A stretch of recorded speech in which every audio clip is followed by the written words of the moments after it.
السلام عليكم ورحمة الله وبركاته. نحمد ونصلي على رسوله الكريم أما بعد فأعوذ بالله من الشيطان الرجيم. بسم الله الرحمن الرحيم. كتب عليكم الصيام كما كتب على الذين من قبلكم لعلكم تتقون.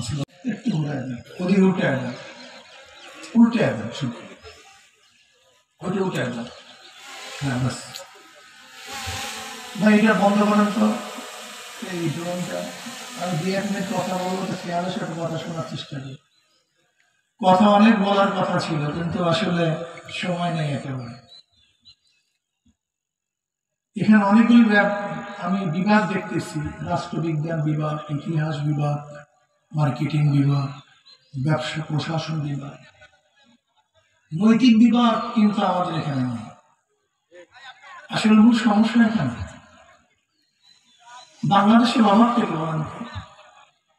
বাংলাদেশের সমস্যা কি? আমাদের বাংলাদেশের সমস্যা অনেকেই চিহ্নিত করতে পারি না।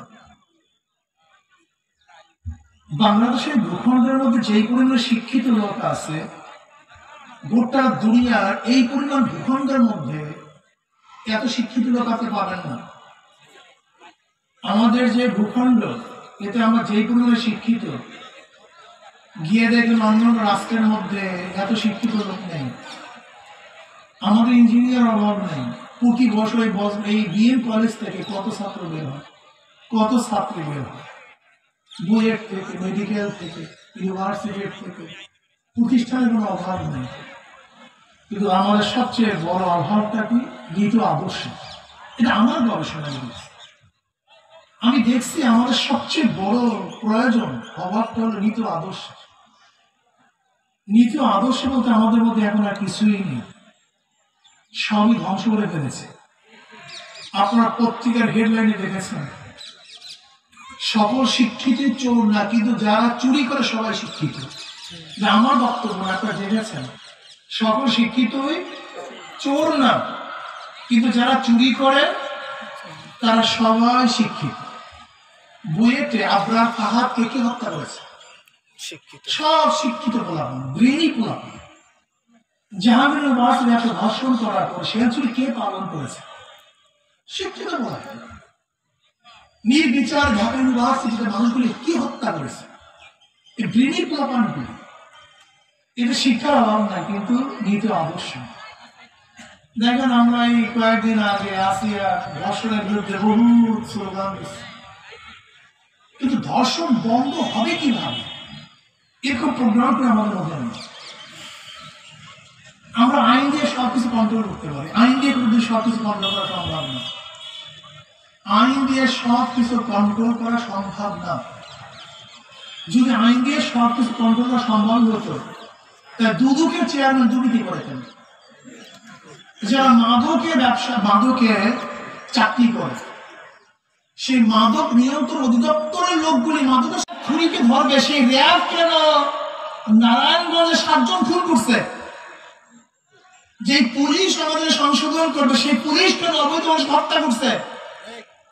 যে জজ সাহেবের পিছনে থাকে একটা দাড়ি পাল্লা, ইনসাফ, ন্যায় প্রতীক, সেখানে ঘুষ খেয়ে তারপর বিপরীতে রায় লিখছে। যে ইঞ্জিনিয়ারের উপরে দায়িত্ব রাস্তা করা, সেই ইঞ্জিনিয়ার সাহেব এই আজকে আসার সময়, বরিশালে আসার সময়, ওই রূপতলির রাস্তাটা হয়তো 1 বছর কিন্তু হয় না নাকি ভাই? ওই যে রূপতলির রাস্তাটা কিন্তু 1 বছর এখনই ডেবে গেছে। অথচ গিয়ে দেখেন এই আপনার ব্রিজগুলি, দ্বারিকা শিকারপুর, ওই দ্বারিকা শিকারপুরের ব্রিজের অ্যাপ্রোচ রোডগুলি করছে বিদেশিরা। আজ কত বছর আগে করছে আমরা দেখছেন? আমাদের মনে হতো, আমি দেখিনি, কিন্তু আমাদের প্রতিদিন গাড়িতে চলাফেরা করি, প্রতিদিন আমাদের সারা জিন্দিগি চলেই গাড়ির উপরে। দেখেন, কুরিয়ানরা যেখানে রাস্তা করছে সেখানে আজকে 30 বছর রাস্তা করতে হয়নি, আর 1 বছর রাস্তা করছে। 1 বছরের মধ্যে রাস্তা আমার মেরামত করতে হয়। কারণটা কি?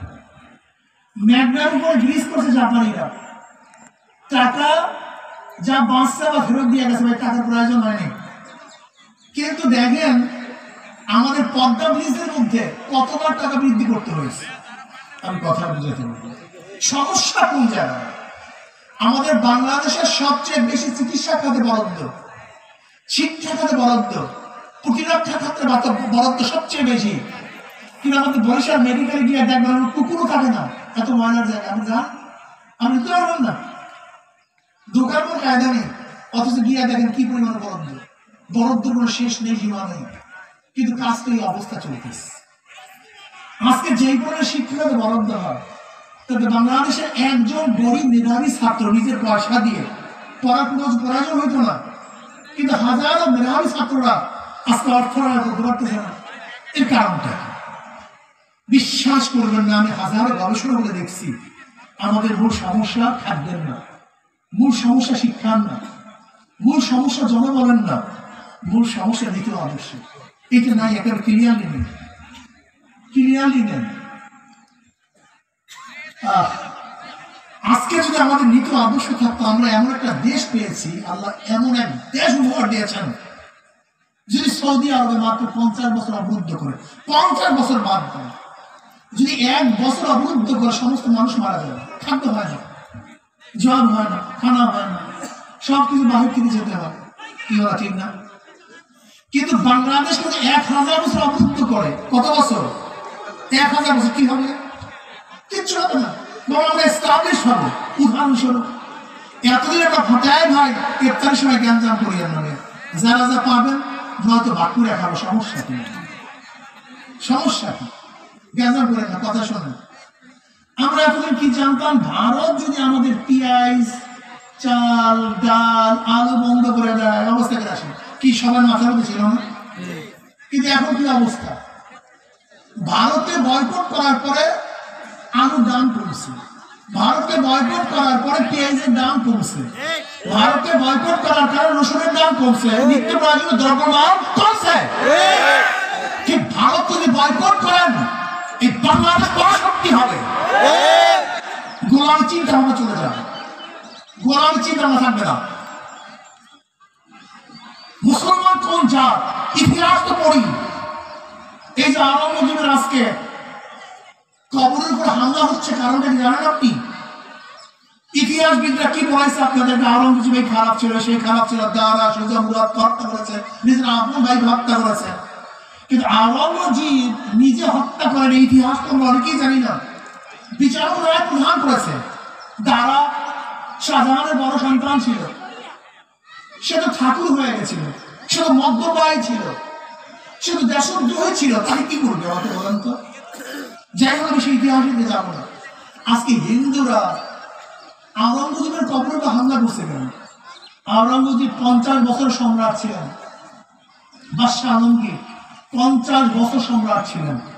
নিজে টুপি বানাইতেন, নিজে বিক্রি করে, তারপর তা দিয়ে জীবিকা নির্বাহ করতেন। নিজে কোরআন লিখতেন, তা বিক্রি করে জীবিকা নির্বাহ করতেন। আওরঙ্গজেবের ইন্তেকালের পরে তার ব্যাংক ব্যালেন্স বলতে 1 টাকা ছিল না, 1 টাকা, অনলি 1 পয়সা ছিল না। এরকম ন্যায় বিচারক ছিলেন। তার জামানায় ফতুয়া আলমগীর লেখা হয়েছে। বহুত বড় দরবেশ ছিলেন, আবেদ ছিলেন। মোল্লা জিবুর রহমতুল্লাহ সাবেদ ছিলেন। মোল্লা জিবুর রহমতুল্লাহ বলেছেন, আমার জানাজা নামাজের ইতিহাস, আমার জানাজা নামাজের ইমামত ওই ব্যক্তি করবে যার আসরের আগে 4 রাকাত নফল নামাজ কাজা হয়নি। সেই ব্যক্তি নামাজ ইমামতি করবে। বাদশাহ আলমগীর রহমতুল্লাহ আলাইহি তার উস্তাদের, তার শায়েখ, তার পীরের সামনে মুদ্রা রেখে বলছেন, এমন কে আসো যারা আসরের আগে 4 রাকাত নামাজ কাজা হয়? কেউ হাজির হতে পারেন নাই। তখন কি ইমামতি করছেন? বাদশাহ আলমগীর রহমতুল্লাহ আলাইহি, যে জীবনে একক নামাজ কাজা করেন না। টিপু সুলতানের আজকে ছবি দেখেন, তারই কাটা টিপু সুলতানের ছবি। অথচ আমি টিপু সুলতান হায়দারের ছিলেন, টিপু সুলতান কত বড় আবেদ ছিলেন, কত বড় আল্লাহওয়ালা ছিলেন। মহীশূরে জামে মসজিদ তৈরি করার ঘোষণা দিয়েছিলেন। আজকে জামে মসজিদের ইমাম তো এই ব্যক্তি করবে যে জিন্দিগিতে নামাজ কাজা করেনি, যে নামাজ কোনদিন কাজা করে নেই, কেউ ইমামতি করতে পারে নাই। সেই জামে মসজিদের প্রথম ইমামতি করেছেন টিপু সুলতান হায়দারের সন্তান। অথচ সম্রাট ছিলেন, যোদ্ধা ছিলেন, কিন্তু আবেদ ছিলেন। বাদশাহ আলমগীর রহমতুল্লাহ আলাইহি সম্রাট ছিলেন, আবেদ ছিলেন, দিন ছাড়েন নেই। অথচ আমাদের সমস্যাটা কি? আমাদের সমস্যা আমাদের সন্তানরা যদি কোন রকমের কিছু হয়, ইসলামটাকে জবাই না দিতে পারলে মনে হয় শান্তিই পায় না। যদি একটু ম্যাজিস্ট্রেট হয়, আজকে ইসলামটাকে আগে জবাই দেয়। যদি একটু ইউনো হয়, আগে ইসলামটাকে জবাই দেয়। যদি ডিসি হয়, ইসলামটাকে আগে জবাই দেয়। যদি সচিব হয়, ইসলামকে আগে লাঠি মারে। আজকে ক্ষমতায় বসলে ইসলামকে লাঠি মারে। কিন্তু হাজার মুসলমানের শাসকরা বড় সম্রাট ছিলেন, বড় যোদ্ধা ছিলেন, ইসলামকে ত্যাগ করে নয়, ইসলামকে ধারণ করে। আমি ছাত্রদের অনুরোধ করি, তোমার মুসলমান সন্তান, তুমি ইসলামকে বিসর্জন দাও না। তুমি তো বলো না মুরতাদ হয়ে গেছে, তুমি এই কথা বলো না ইসলাম ত্যাগ করেছে, তুমি যে এই কথা বলো না ইসলাম মানি না, তুমি দাবি করতেছে মুসলমান, ইসলাম পালন করতে আপত্তি কোথায়? তোমার ইসলাম যে চলতে আপত্তি কোথায়? তোমার মাথার মধ্যে ব্রিটিশরা 200 বছর পর্যন্ত ইসলামের বিরুদ্ধে হাজারো মতবাদ, হাজারো থিওরি ঢুকাবার কারণে আজকে ইসলাম বিদ্বেষী হয়ে গেছে। তোমার মধ্যে ইসলামের কোন সেই ভাব, ধারণা, ঐতিহ্য, ইতিহাস, গাম্ভীর্যতা তোমার মধ্যে অকার নাই, আজমত নাই। আমার মুসলমান সন্তানদের আসো, ইসলামকে ছেড়ে কিছু করবো না। ইন্নানি মিনাল মুসলিমিন, আমি একজন মুসলমান, আমি বাংলাদেশি, আমি বাঙালি, আমি বরিশালী, আমি সৈয়দ, আমি চরমনাই, আমি চরমনাই পীর সাহেবের দল, আমি আন্দোলন, ছাত্র আন্দোলন, আমি আওয়ামী লীগ, আমি বিএনপি, আমি জাতীয় পার্টি, আমি অমুক তমুক, সব পরে আগে আমার পরিচয়, আমি একজন মুসলমান। আমার আহসান কাওলান মিম্মান দাআ ইলাল্লাহি ওয়া আমিলা সালিহান ওয়া ক্বালা ইন্নানি মিনাল মুসলিমিন, আমি একজন মুসলমান। আমার ফাঁস পরিচয়, আমি কি ভাই? মুসলমান। মুসলমানের ফাঁস পরিচয়। আমার ইসলাম পেলে খুব ভালো লাগছে। একজন বিএম কলেজের প্রিন্সিপাল, আলহামদুলিল্লাহ, দিন তার সমস্যা কি? প্রিন্সিপাল অসুবিধা আছে, আজকে বিভাগের প্রধান, দিনদার, সমস্যা কি আমাকে বলো তো? আজকে আমাদের প্রাক্তন লোকমান স্যার, এই তোমাদের বিএম কলেজেরই এক বিভাগের রসায়ন বিভাগের প্রধান ছিল, ওনারা যেন বিশাল মাদ্রাসা, সমস্যা কি বলো? সমস্যাটা কোথায়? যদি বাজপেয়ী ভারতের প্রাইম মিনিস্টার, সে যদি ধুতি পরে বাংলাদেশ সফরে আসতে পারে, মনমোহন সিং ডক্টর যে ভারতের প্রাইম মিনিস্টার, সে যদি ধর্মীয় পট্টি এবং দাড়ি, মোষ এবং চুল ধর্ম না ছাড়তে পারে, আজ তোমরা সবাই জানো বৌদ্ধ ধর্ম সবচেয়ে নতুন ধর্ম, বৌদ্ধ ধর্মের কোনো কেতাবও নেই। এমনকি বৌদ্ধ এমন একটা ধর্ম, সমস্ত ধর্মগ্রন্থ সমন্বয় একটা কিতাব পাঠিয়েছে, সবাই জানো তোমরা। বৌদ্ধ ধর্মের কোনো কিতাব নেই, কিন্তু আজ ঐশিক কোনো গ্রন্থ নেই। গুরু নানক তপস্যা করে, তার কিছু বাণী তারা মানে ব্যাস। অথচ বর্তমানে ওয়ার্ল্ড ব্যাংকের যে চেয়ারম্যান, সে কিন্তু ভুল বলছি, বৌদ্ধ ধর্ম না, শিখ ধর্মের কথা বলছে, কিন্তু আমার সব কাতরে সার হয়ে গেছে। গুরু নানকের তারা তপস্যা করে কারা? শিখেরা। বর্তমান ওয়ার্ল্ড ব্যাংকের যে চেয়ারম্যান, সেও কি একজন শিখ, কিন্তু ওয়ার্ল্ড ব্যাংকের চেয়ারম্যান মাথার মধ্যে পট্টি আছে, মাথার মধ্যে কি আছে? পট্টি আছে, দাড়ি আছে। আজকে হাজারো শিখ সন্তানেরা ক্রিকেট খেলে মাথার মধ্যে পট্টি থাকে, হাজারো। আজকে দেখছেন অরোরা সাহেব, আমাদের যে যখন পাকিস্তানের সাথে চুক্তি করছে অরোরা, তার মাথা কি ছিল? ওই শিখতে পট্টি আছে। অথচ আমাদের পাগড়ি থাকলে আমাদের কোনো আপত্তি, ওদের পড়তে গেলে আপত্তি নেই। আমাদের সন্তানরা পাগড়ি মাথা দিয়ে স্কুলে গেলে আপত্তি, আমাদের সন্তানরা দাঁড়িয়ে রেখে স্কুলে গেলে আপত্তি। আমাদের সন্তানরা যদি দাঁড়িয়ে রেখে পাগড়ি পরে বিচারের মঞ্চে বসে, তখন আপত্তি হবে কেন? যদি ওদের মধ্যে আপত্তি না থাকে, যদি ট্রাম্প বাইবেলের উপরে হাত রেখে শপথ করলে আপত্তি না থাকে, আমাদের কোরআন তেলাওয়াত করলে আপত্তি হবে কেন? কারণ কি? যখন 5ই আগস্টের রাত্রে বঙ্গভঙ্গ গেল, ওই যারা মারা গেছে তাদের জন্য 3 মিনিট নিরাপত্তা পালন করবে। আমি বললাম 3 মিনিট নিরাপত্তা পালন করলে তাদেরকে রুহের মাগফিরাত হবে? এটা কোথা থেকে আনছে আমরা? আসলে আমরা একবার সূরা ফাতিহা, 3বার সূরা ইখলাস করি। ওই বঙ্গবন্ধুর জীবনে গুরুত্বপূর্ণ হয় কোন মৃত্যু ব্যক্তির জন্য সূরা ফাতিহা, সূরা ইখলাস প্রথম পড়া হয়েছে, শুরু করছি। রুহের মাগফিরাতের জন্য পড়বো, 3 মিনিট নিরাপত্তা পালন করবো। এটা কোথায়, কাদের ধর্ম? এটা কৃষ্টি কালচার কাদের? এটা বিজাতীয় কৃষ্টি কালচার। আমরা বিজাতীয় কৃষ্টি কালচারকে ধারণ করতে খুবই ভালো লাগে, খুবই মজা পাই। ইসলামিক কৃষ্টি কালচারকে ভুলে গেছি। আল্লাহ আমাদের সবাই মুসলমান বানায়, ইসলামে চলার তৌফিক দান করেন। আজকে ফিলিস্তিন মুসলমানদের উপরে যে আক্রমণ চলতেছে, আল্লাহ ওদেরকে হেফাজত করেন, জালেম থেকে আল্লাহ ধ্বংস করেন। আমরা সবাই দোয়া করি, আল্লাহুম্মা আমিন। রব্বানা যালামনা আনফুসানা ওয়া ইল্লাম তাগফির লানা ওয়া তারহামনা লানাকুনান্না মিনাল খাসিরিন। ربنا آتنا في الدنيا حسنة وفي الآخرة حسنة وقنا عذاب النار আল্লাহ আমাদের গুনাহ খাতা মাফ করে দাও আল্লাহ মাগফিরাতের রাসূল নির্দেশ জানি না গুনাহ খাতা মাফ করতে বলুন রহমতের দরদিন চলে গেছে জানি না রহমত পাইলাম আল্লাহ তুই আমাদের সবাই গুনাহ খাতা মাফ করে দাও গোটা দুনিয়ার উপর রহমত নাযিল করো গোটা মাখলুকাতের রহমত নাযিল করো গোটা মুসলমান মুমিনদের উপর রহমত নাযিল করো আল্লাহ উপস্থিত সবাই রহমত নাযিল করো আল্লাহ আমাদের সবাইকে মাফ করে দাও আল্লাহ সবাইকে ক্ষমা করে দাও ইয়া আল্লাহ ফিলিস্তিন মুসলমানকে হেফাজত করো আল্লাহ ফিলিস্তিন মুসলমানকে হেফাজত করো আল্লাহ ভারতের মুসলমানকে হেফাজত করো আল্লাহ গোটা দুনিয়ার মুসলমানকে হেফাজত করো আল্লাহ ইসলামের দুশমনদের হেদায়েত দেয়া দাও ওদের কপালে হেদায়েত না থাকলে ওদেরকে ধ্বংস করে দাও ইসলাম মুসলমানদের হেফাজত করো ইয়া আল্লাহ খাঁটি মুসলমান হিসেবে আমাদের সবাইকে কবুল করে নাও তোমার জমিনে তোমার হুকুমত ইসলাম হুকুমাত কায়েম করে দাও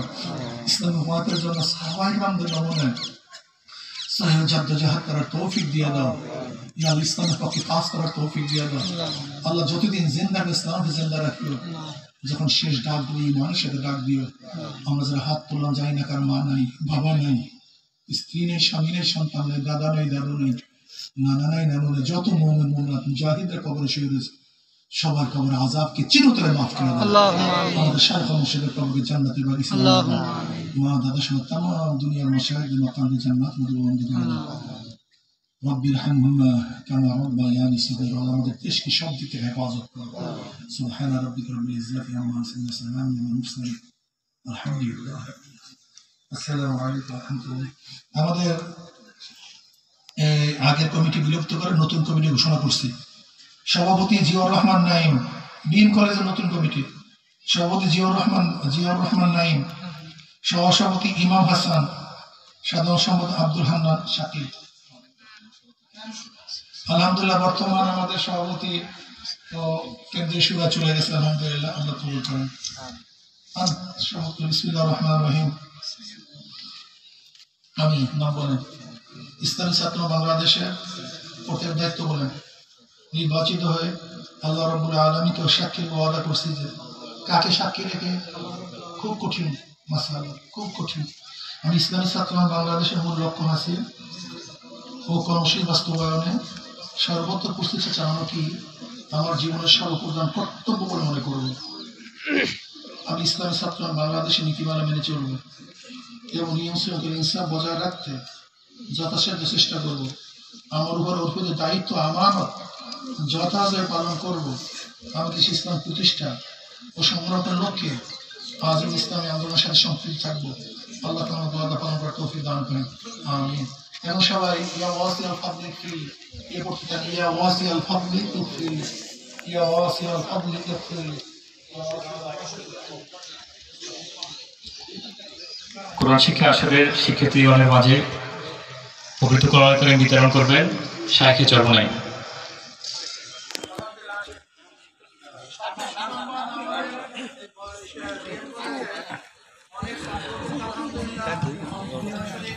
পঁচাত্তর নম্বর সদস্য আমাদের ৭৫ জন ছাত্রকে আলহামদুলিল্লাহ কোরআন শিক্ষা দেওয়া হয়েছে।